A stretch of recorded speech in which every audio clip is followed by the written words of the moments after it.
Hi, welcome to Street Beat. I'm Syma Chowdhry. According to the State Health Department, more than 1 million adults in Michigan are directly affected by the ever-growing epidemic of diabetes.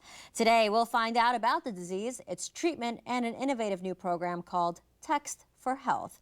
Joining us first is Glenda Fields, who will give us some insight on what it's like to live with diabetes. Welcome to Street Beat, Glenda. Thank you. How are you today?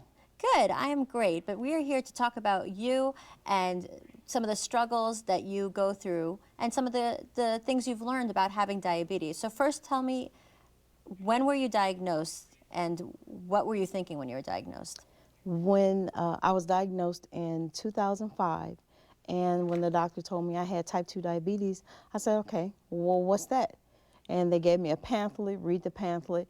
Well, if they weren't impressed, I mean, if it wasn't important to them, then I just kind of put it to the side. I got the meds, I took them, but that was it. Because I didn't know what it was, it wasn't important to manage it.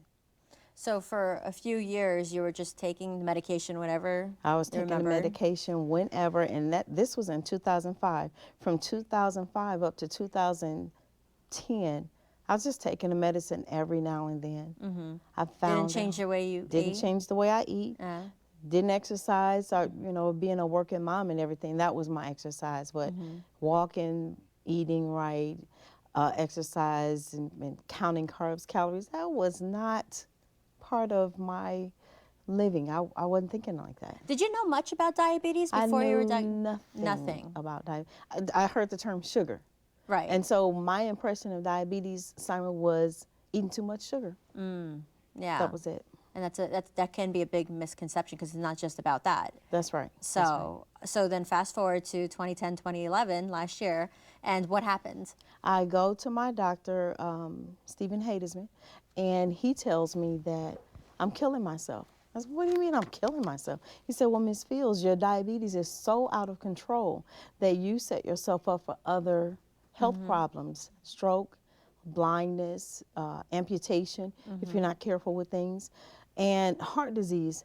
And I was shocked. I didn't know that. I didn't know that diabetes triggered all those other health problems. Well, what he did for me was sign me up with a program, Southeast Beacon Community Program, and what they did was educate me about diabetes.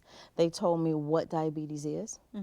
They told me how I can find out if I am diabetic or anybody else. They told me how I could eat healthy. Do you check your blood sugar? Check your blood sugar. Something you probably didn't do before. You know what he mentioned? He said, your A1C is 12.2. I said, what's an A1C?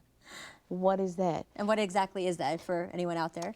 Your A1C is a test that the doctors will give to let you know what your blood sugar has been within a 2 to 4 month period, what it usually is. You may go to the doctor and they measure your blood sugar, you know, when they do the little prick, and it may say 120. It's, oh, that's good. But then you go again and it may say 180. So it's going to fluctuate depending on what you eat and if you don't eat. But the A1C will tell the doctors what it is on average. On the average. Right.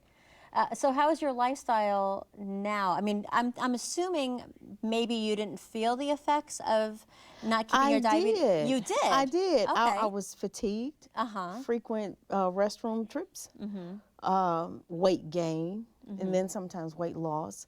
My eyes became blurry, and that was when I started getting concerned because I said, well, I'm not going blind, but they would get really blurry, and I'd be terribly thirsty. And so these are some signs of a high sugar. So I went to the doctor and I told them what my symptoms were, and that's when they diagnosed me. But it got worse. It got worse, and then when I started feeling pain in my feet, I said something's not right. So I wrote down everything that was wrong with me, and when I first visited Dr. Hadesman, I gave him a list of everything that was wrong with me. Did it run in your family?